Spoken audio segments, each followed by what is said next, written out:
So you want to assign students a digital math activity. You can use one of the many math practice worksheets floating around on the web, but what about students who need to actually manipulate objects in order to understand mathematical concepts? We don't want to leave them out with a limiting modality. There must be a better way. Here I am in a Minecraft world that I have created for my students, and I've created some math activities for my students to practice their skills using the manipulatives or materials that are already available in the world of Minecraft.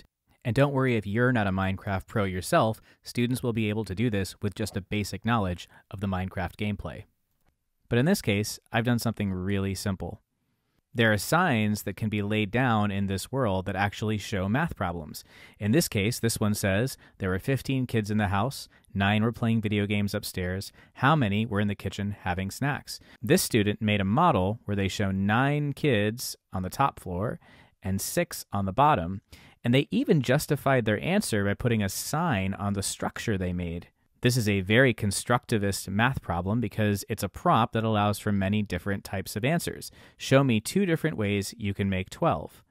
Look at this structure that this student built. There's 6 on top and 6 on the bottom making 12, and their sign explains their work. But they didn't stop there. They created another structure where they showed 12 with 10 on the top and 2 on the bottom. This allows them to practice multiple addition problems using just one prompt.